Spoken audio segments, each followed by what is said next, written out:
Stop messing around, stop fooling around, stop delaying, stop procrastinating. Get up, get out, get it done. Everything is possible, nothing is a problem, and anything can be overcome. I just get my ass up out of bed, I get my shit together, and I get out and I start the fight. And that will transform you from a mere mortal into a superhuman being. I've never, ever, ever met anybody who told me that they got rich watching their IRA or their 401k.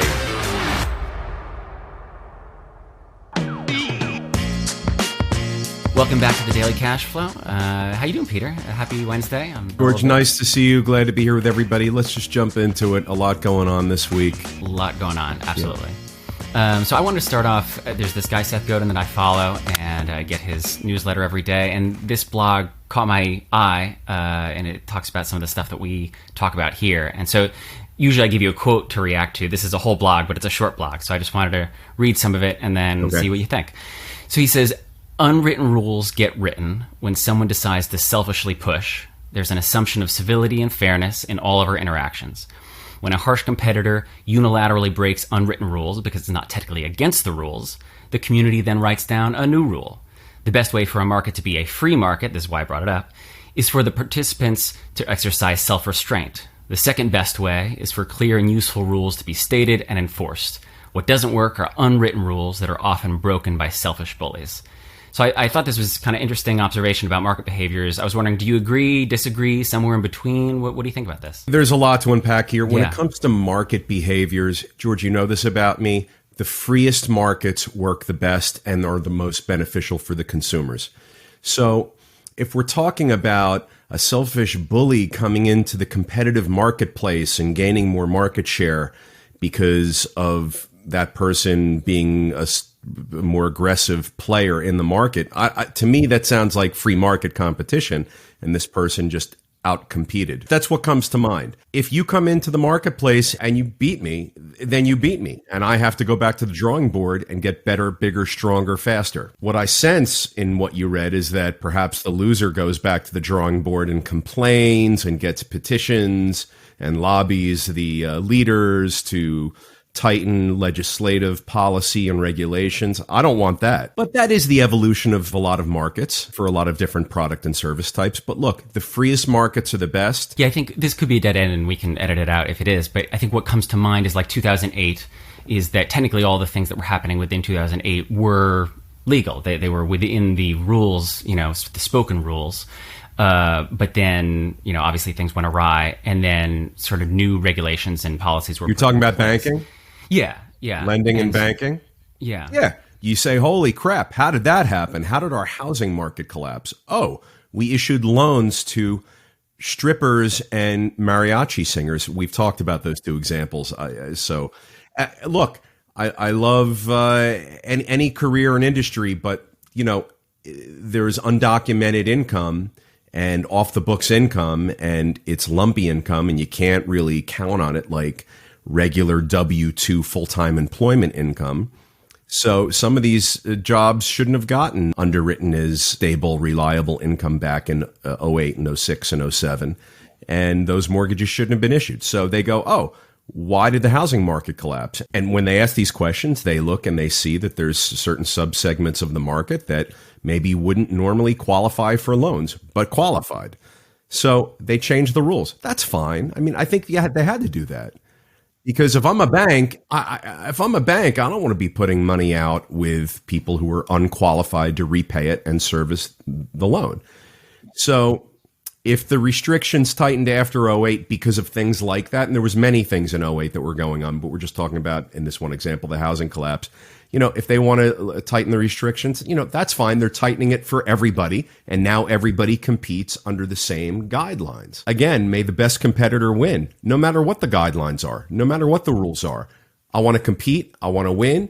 And I want us to go at it toe to toe. And if you outdo me in the marketplace, shame on me, and I have to go back to the drawing board, and I got to get better, bigger, stronger, faster. Yeah, I think that's what intrigues me about this conversation is that I think it's tempting when we talk about the free market to be, we say like, oh, well, we need everything to be free, but again, tightening the rules was seemingly necessary in that moment. And so it's walking that line of, well, what actually is completely free and what is properly regulated. And I guess, well, as free as possible, given the circumstances and the legislative environment at the time. Look, in '08, they went back and said, crap, how did the housing market collapse? How did the insurance markets collapse? How did the banking markets collapse? They looked at all of it and they tightened the screws down. They put a comprehensive set of new regulations in place to address all of that. Then it loosened up a little bit later on in 2016 when Trump became president. A lot of that got rolled back. Now they're tightening it up again. I mean, this is the normal flux and ebb and flow of markets, right? You have to use the data that's in front of you at the time to implement rules and laws and regs that address the stuff that's happening. You know, to me, it doesn't matter what the rules and regulations are. There's always going to be rules and regulations. I like fewer, but that's just me. And whatever they are, I'm going to compete within the boundaries of those rules and regs. I don't want to operate with some sort of forced sensitivity or caring about my competitor, and therefore I won't be as aggressive because I don't know. I don't know what that was all about, but that's not me. I mean, certainly, you know, we're talking about winners and people who are highly competitive in the market. Amazon always comes up in that conversation. It's something we've talked about a lot before. Recently, they started paying people, or they're proposing this, paying customers $10 to pick up their purchase rather than having it shipped to their home. And I've seen a lot of people take this as a sign of the Financial Times, that it's stress on large corporations as much as small corporations. And I was wondering, what do you read into this kind of move from Amazon? We've been talking about Amazon and delivery and package logistics for about 6 years now, starting back from when they purchased Whole Foods. And we thought that the next acquisition, when I say we, I mean the markets and the media at large, felt like the next acquisition target was likely FedEx, because then Amazon would be able to have greater control over their distribution network, and they buy the FedEx, and all of a sudden they've got trucks and drivers and routes, and they could get their packages. Look, the package logistics industry is really complicated. Right now it's suffering from the same labor challenges that everyone else is suffering from, and it's just complicated. You trucks break, there's fleets, you need maintenance, it's super expensive. There's fuel issues, there's driver training issues, there's qualifications issues, there's liability issues. Amazon's saying, screw it. We'll just pay our customers $10 for them to bring it to us. It's way cheaper than for us buying trucks and paying drivers and paying third-party companies to go deliver our logistics and package management ourselves. So it's not difficult for me to see how Amazon can come to the conclusion like, yeah, it's probably good to just try and incentivize the customers to go do it, and we'll give them a discount. Not unlike we were talking about IKEA paying their customers to drive to them, depending on how far they were away. They'd get increased credits and benefits by coming to the store. Companies are thinking of ways to cut costs, to drive traffic. They're being creative. They're thinking outside the box. The markets that we're operating in now are new. We've never before seen a lot of the dynamics that are occurring now. You have to be agile. You have to try new stuff.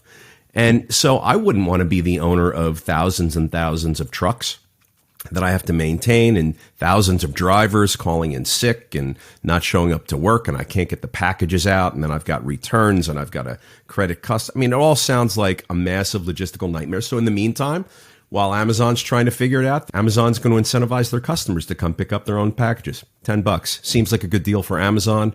Seems like maybe a good deal for the customer. I don't know, if you've got 5 or 6 packages to pick up and you get 50 or $60 out of it, worth thinking about. Look, you got to try anything and everything. I applaud Amazon for giving this particular idea a shot, just like I really supported and applaud IKEA for giving the driving credits program a shot. George, it's 2023, man. It's post-pandemic. The world is imploding every day with all sorts of new things coming up between the financial situation, the labor situation, the educational situation, the political situation, the socioeconomic situation. My God, I could go on and on and on. So anything where these companies can try and find ways to cut some costs while still delivering good value, I think it's a relevant thing to explore. Are you doing anything differently within your own businesses to optimize efficiencies or cut costs in the Always. face of this? Any good manager in business is always looking at your revenue and expenses and looking for ways to make things more efficient, to cut costs. Always. And this is part of the struggle that's going on for a long, long time, not just recently with the labor markets, because there's always layoffs and there's always downsizing and there's always pressures on the labor force and there's always demands on the labor force. Let me tell you something. The labor force will often respond, well, what about job security? What about my career?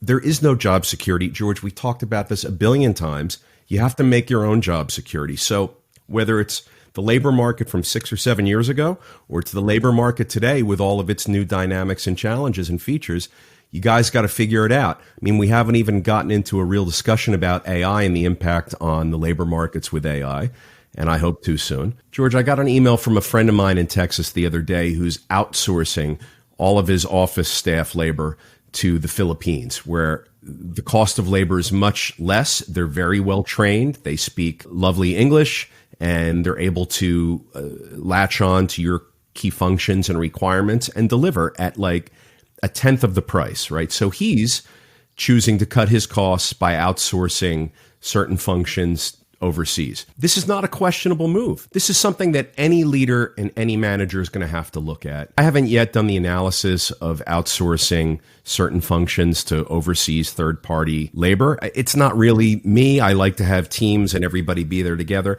I recognize that certain functions could probably happen that way. So for me, I haven't done that yet.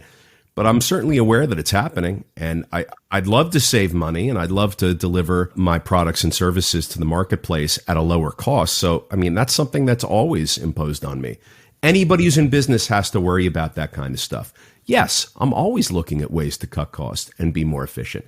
If I weren't, I shouldn't be in the job that I'm in. And for those of you that own businesses out there or lead teams, you always have to be looking at your cost structures and your efficiencies, and you always have to be challenging things. Airbnb is challenging things a little bit more, in their industry right now. They proposed this friendly apartments project. Have you heard about this? I've heard. Yeah, so they're partnering with certain apartment buildings in the U.S. to allow tenants to sublet to short-term renters.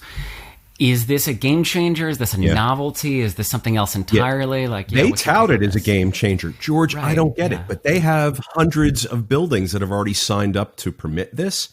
I don't get it.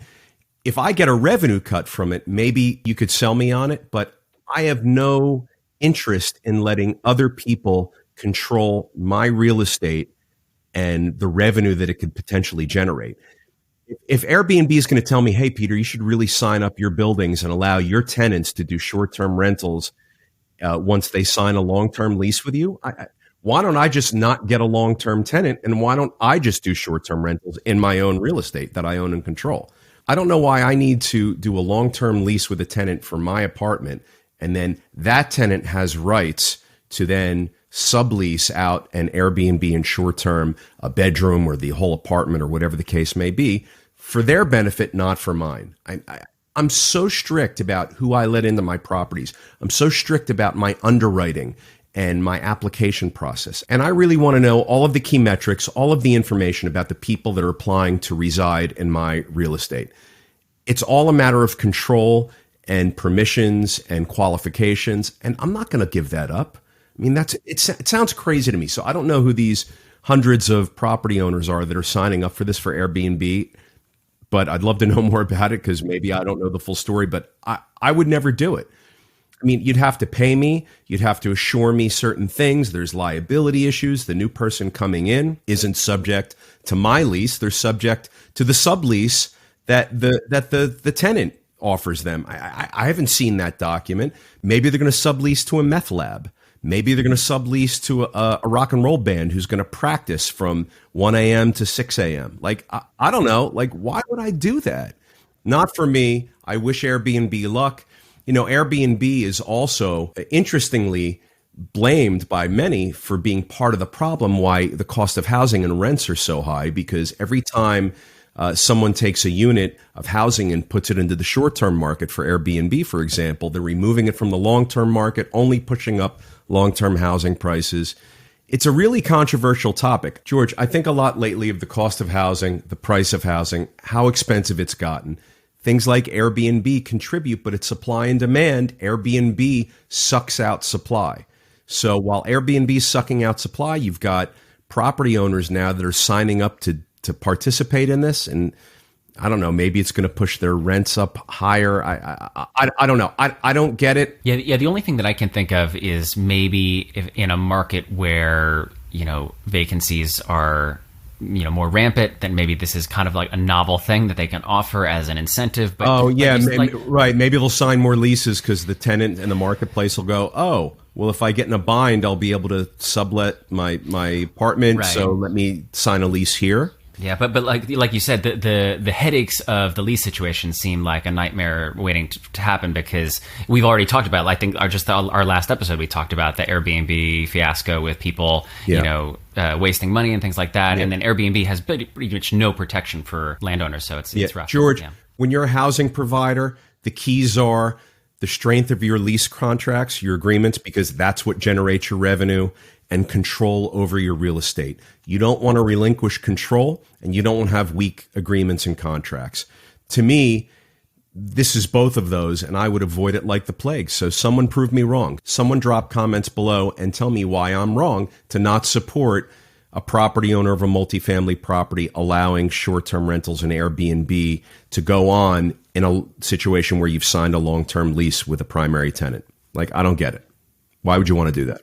Yeah. Let us know in the comments, people. I want to hear about it. We've talked about McDonald's quite a bit on this show. The red box comes in, you pull out the red bag, you put it in the red microwave, you hit the red button, and then it goes on the red conveyor belt. And when it gets to the cash register, they push the red button. I mean, it's great.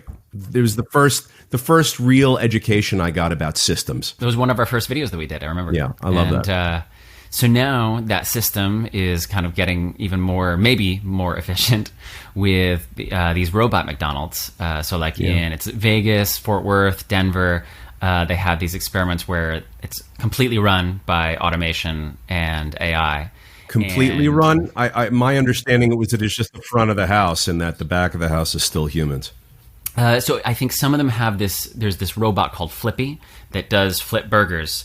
So I don't know if that also does fries and like all the other things, but I do know the burger situation is being run, I think, by robots as well. It does seem like there's a lot of bugs to work out. TikTok there's a lot of people going and... We're in the early innings of this. Yeah.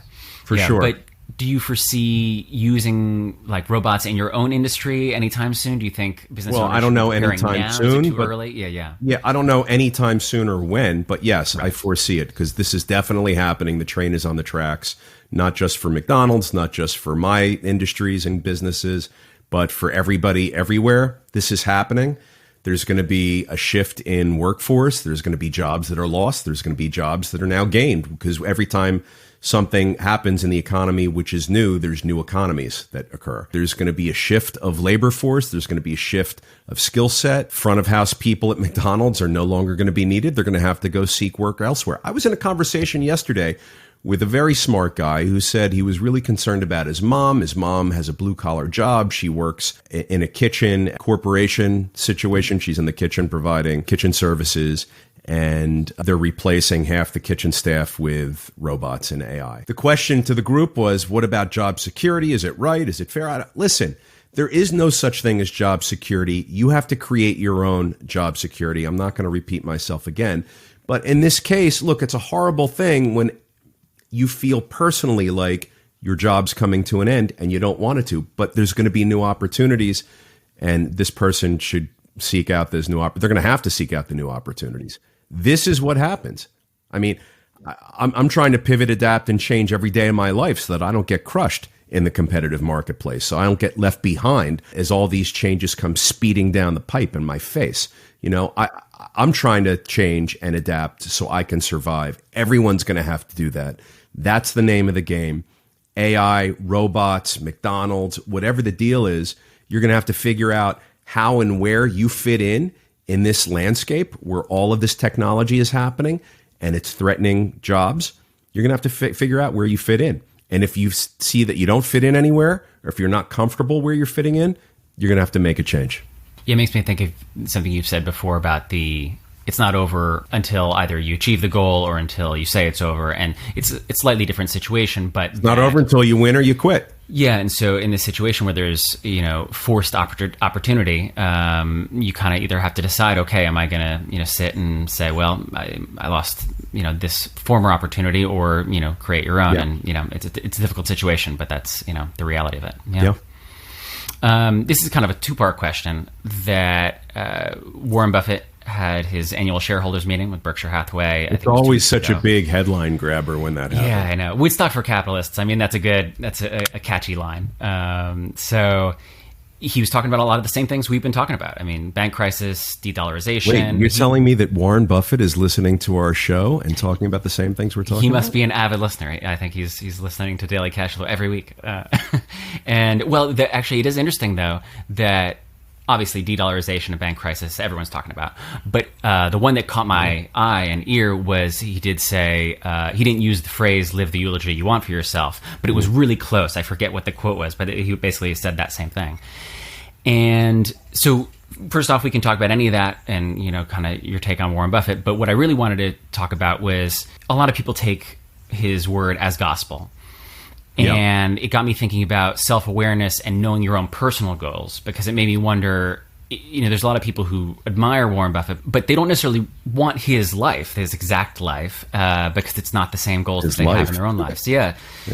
So they want his bank account, not his life. Exactly. And so I was wondering, do you remember disagreeing with a more experienced investor or someone who, is a champion in your industry, and it was a right decision, that it was a good decision? All the time. Yeah. All the time over the past 35 years, George. I can't even count. I love this question because no one's ever asked me that.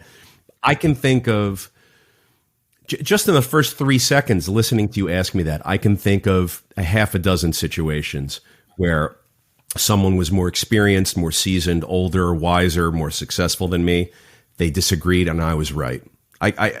Look, and I can also think of a lot of situations where I was wrong too. Don't get me wrong. I'm not saying I'm always right, but your question is about whether there was a bigger bear and I ended up being the correct one between the two bears.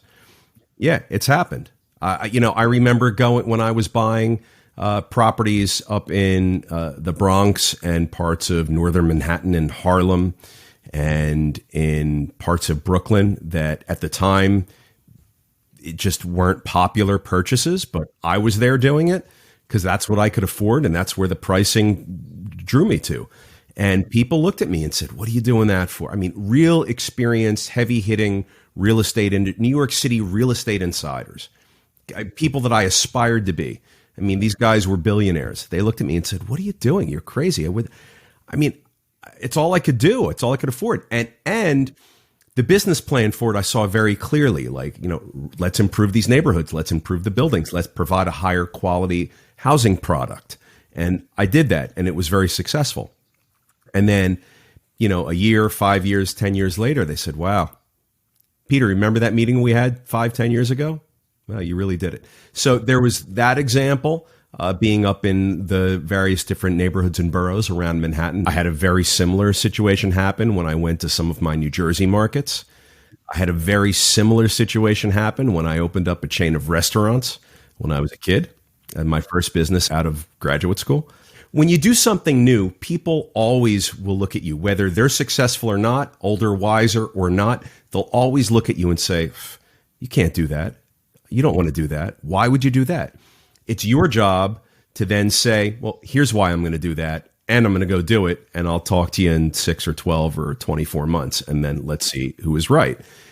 Anybody who's an entrepreneur, anybody who's in business is going to have to face those doubters.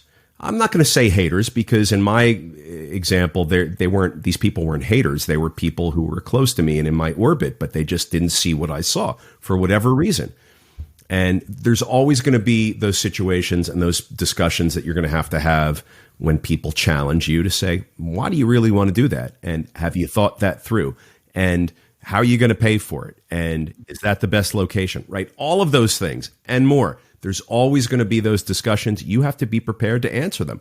Look someone in the eye and have a real meaningful discussion with them. And you have to be able to go to bed at night knowing that you really believe what you're saying. Yeah, and I think it's such a crucial distinction to understand, okay, this is my path, this is the thing that I want, and pursue it wholly in that sense, because I think, yeah, it's really easy, especially now with social media, to look at someone who is more successful and say, oh, well, I just need to do exactly what they're doing. And to some extent, that's true. You can learn a lot that way, and that's really valuable. But sometimes you end up living someone else's life instead of your own. People that forge new paths have to be prepared to get the heat. You know, there's no easy path. If you're forging a new one, that's the hardest of all paths. And if you're going to do that, you have to be prepared for the heat. The heat's going to come in terms of no customers there from day one. It may come in terms of no support from towns, municipalities, or legislature. It may come from haters and doubters and naysayers. That's a big one. That's a big one. You know, it may come from not finding what you need from vendors and suppliers and talking the likely vendors and suppliers into changing their course to meet your needs. Like, if you're forging a new path, all that stuff and more is going to happen. If you can't deal with it, and, you know, get out. Get out. But yeah, I've experienced that so many times. I mean, more times than I care. I'm trying to think of even more examples. When I went to some of my New Jersey markets, people said to me, why do you want to do that? At the time, New Jersey wasn't as heavily regulated as New York. I was feeling pressure from a highly regulated New York City environment, and I needed to diversify out and build and expand in a place that was more receptive and open to having higher quality of housing stock on existing buildings, not new construction. And so I saw that opportunity in New Jersey. I saw it in Florida. I saw it in my markets in Texas. I'm forging new paths all the time, George. We're coming to market with a new product right now, a new building type, a unique, flexible office, commercial, retail, warehouse property. It's all of that in one. It's not residential, but it's everything else all in one. It looks great. It's designed well, and it caters to a lot of the activity that's happening in our economy right now with small businesses and distribution and warehousing and FBA and all that kind of stuff. And it's a new path, and the banks had a hard time listening to it at first, and investors had a hard time hearing about it at first, and contractors didn't know how to price it and bid it at first. But, you know, you have to keep pounding it into them, and then because I believe and because I'm cheering it and I'm applauding it and I'm driving the ship, I can leverage relationships and I can build upon these things, and I can hopefully get people to see it my way and give me a shot, which I did. And now we're coming out of the ground. Next week, we have our first groundbreaking on this. And I'll talk more about this stuff as we get past the groundbreaking, but it's exciting stuff. I think the market needs this particular product. No one else was delivering it, but, you know, I'm prepared for the heat. Like, I'm prepared for the heat. People say, I don't think it's going to work. And I'm like, I think it's going to work. You know, bank will say, we don't want to lend. We don't think it's going to work. We don't believe in it. I'm like, well, I believe in it. I'll just go find a different bank, you know, or I'll fund it a different way. But I know that this product, there's a lot of demand for it. So that's what I see. So I'm forging forward for all the other business owners and entrepreneurs out there. You got to be ready for people to doubt you. You got to be ready for people to think, yeah, your investment ideas aren't so great. You know, if you listen to everybody, you'll never get anywhere. You have to make your own mind up, and you have to take your own action. Yeah. That's exciting. I'm excited to hear about that. You just mentioned the leveraging relationships, and I love that word, by the way. Yeah, so like I wanted to ask you about that because you've spoken and written quite a bit about leverage. We've spoken about it a lot on this podcast. In something you wrote recently, you observed that the word leverage can have a bunch of different connotations. Multiple meanings depending on who's using it. Right. Yeah. So why do you think that is? What do we need to understand about leverage if you want to be successful? People who aren't successful use the word leverage like it's a liability, like it's a bad thing, negative connotation. Right? I don't want to take on too much leverage. I don't want to get leveraged up to my chin. I don't want, right? They talk about it like debt, like too much obligation, too much financial pressure. People who are successful talk about leverage as something that is an asset. That's a benefit. Oh, I leverage relationships. Oh, I got leverage from the bank. Oh, I leveraged up and I'm able to expand, right? This is how successful people use the word leverage, and unsuccessful people will use every other negative version of the word leverage to suit their particular narrative. And it's really interesting to see how the same word can have so many different meanings and definitions depending on where you are in the business spectrum, depending on where you are on the income or net worth spectrum, depending on what you're trying to achieve in your career or with your business, right? People who are out there duking it out and doing real business recognize that leverage is an asset, not a liability. And people who are out there trying to figure stuff out, or they haven't yet, or they're still trying, a lot of them are like, oh, I don't want to take on the leverage. I mean, I'm trying to deploy leverage every day in my life. I want to leverage relationships with people. I want to leverage capital. I want to leverage technologies. Leverage can mean use. Leverage can mean deploy. Leverage can mean take advantage of. Leverage can mean benefit from. Leverage doesn't have to mean being buried. Leverage doesn't have to mean being burdened. It all depends, George, like everything else in life, on how you look at it and what you're trying to accomplish. But it's a really interesting word, and it's so important in business, in economics, in being an entrepreneur, in growing and expanding. This word comes up all the time. How are you going to interpret that word, and how are you going to use that word to your benefit? Are you going to use it as an excuse to not take action, or are you going to use it as a motivator to take certain actions that are going to help you in your business? I find it so fascinating. Yeah, well, and I think it ties in directly to something we've talked a lot about before, is responsibility. That I think the way that you just talked about leverage now, I feel like all of the reasons that people are potentially afraid of it is because it demands responsibility in almost every situation. So even if it's not a economic situation, let's say it's a relationship that you're leveraging, you're still responsible for your side of that relationship. And I think some people, are afraid of that.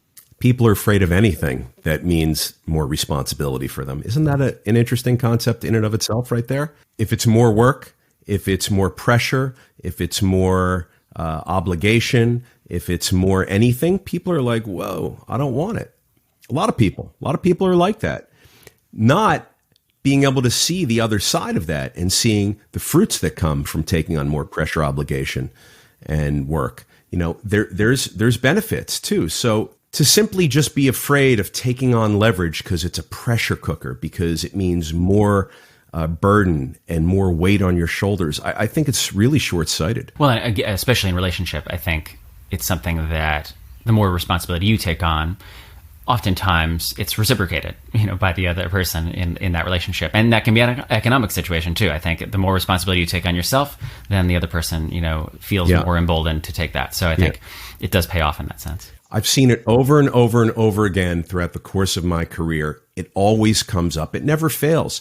Successful people use the word leverage as an asset, as a motivator, as a benefit. And people who aren't successful use it as an excuse. I see it all the time. It's an amazing thing. I don't know how the correlation developed between being successful and using it in a positive way and being unsuccessful and using it as an excuse. I don't know how that came to be. What was the messaging out there? What was the thing that happened in our society, in schools or in the media or whatever, right? Like, how did that come to be? Where successful people are like, yeah, give me leverage. I want to leverage relationships. I want to leverage money. I want to leverage my businesses. I want to leverage my workforce. Like, why do they get to say that? And the unsuccessful people are like, I don't want too much leverage. Don't leverage me up too much. I wonder if it comes mainly from experience, just like that. If you're not exposed to the benefits of that and the downside of it, then you're scared of what you don't know. I feel like that. Scared of what you don't know. Yeah, seems to be the impression. You recently wrote, if you're in business with me, in a relationship with me, if we work together, play together, don't say no to me. What do you mean by that? Don't say no. Like, there's always a way. We'll figure it out together. But if I bring something up with you, or if I tell you I need something, like, we need it. I need it. Like, it's what we got to do. So I'm looking for you to help me solve the problem, be part of the solution, and achieve the goal. Like, I don't want to hear no. I don't. Because I'll move on to something or someone else that's going to say yes. And then you're now down at the bottom of the list. I mean, that's the reality. There's a way. We got to find it out. Don't say no. I mean, I'm not asking you to, like, cut your leg off and, right? I mean, we're talking in a business context, in a relationship context. Don't say no. Like, the way you make things happen in life, the way you get ahead, the way you achieve is by saying yes. You got to have a say yes attitude. Man, where have I heard that before? You have to be able to deploy, Yes. And with me, definitely that's the case because I can't deal with no. Like, I'm just going to move on to somewhere or someone where I feel that there's a yes waiting for me. Yeah, and I think oftentimes people are afraid to say yes and, like that, like you just because you say yes doesn't mean you have to deliver the exact thing that is being requested. You can figure out ways of, okay, there's an obstacle and we're not able to achieve that, so let's move around and pivot and find a solution together, like you said, as opposed to, I think, when people can't achieve the exact thing, they say, oh, well, no, that's just impossible. Like, and luckily for me, I don't have a lot of no in my life, and I'm not trying to sound like, spoiled or whatever. That's not the angle I'm trying to offer here. But like with my team who I work with every single day, I'm always throwing new things at them, more stuff, extra stuff. Things come up that are outside of the purview of the regular day in and day out stuff that always happens. And I don't ever hear it. No, Peter, you don't pay me for that. Or no, Peter, it's going to mean I have to stay past 5 o'clock. Or no, like I don't hear that. And I'm very grateful for that. But I know my team and I know that I can lean on them. And they know that these things are going to come up and they produce and deliver. And it's a great thing. And this is one of the reasons why we're so successful. In personal relationships, I mean, George, if you and I were married and I kept saying, boy, I'd love to go to a Yankees game, and you kept saying no, I mean, I just think that you were just a bummer of a pain in the ass, and I'd be like, oh, this isn't working for me. You don't want to go to a Yankees game. I don't know, like dumb examples, but like so simple too, because you want to say yes. Saying yes is how it's the magic. It's the magic that makes everything happen, personally, in business. No, I think also people forget that the more you say yes, then if there is actually a situation where you say no, it means so much more, and it's something where it actually means we have to move in a different direction. We have to do all these things, change things, as opposed to if you're inclined to say no more often for reasons that are just I don't want to, then that means almost nothing when you say no. Then you're just as you said before, disposable. Well, here's the combination of a lot of thoughts on this. You have to say yes as much as possible, but you have to learn when to say no. Learn when to say no. There's a right time and a right way to deliver a no. It's your job to know, K-N-O-W. Oh, I'm so good. How and when to do that. But in general, you want to be out there saying yes, man. Yes is how you're going to get ahead and achieve and satisfy the ones in your life who rely on you. Say yes, but learn when to say no. Learn when to say how and when to say no. There's a time and a place. More yes than no, and you'll be good. So that's all the topics I got today. However, it just popped in my head, and we can cut this out if it goes nowhere. But I think 2 episodes ago, you mentioned in passing a Viking fridge. And I thought to myself, I don't know what the hell Viking fridge is. And I wanted to ask you, you had mentioned, you're like, it's hard to get Viking fridges. Well, it's hard to get Viking and Sub-Zero. Yeah, it's hard to get. Those are the 2 high-end appliances. Yeah, I didn't know what that was, so I was curious. Well, there's many. There's Gagano, there's Miele. I mean, there's lots of the European brands, but in general, in our country, very popular appliance brands are Viking and Sub-Zero. Sub-Zero makes these incredible refrigerators that everyone covets, and they last for a long, long time. They're very expensive to service because they rarely break, and when you do, you have to get someone to come over, and it's a lot of money. But they're great.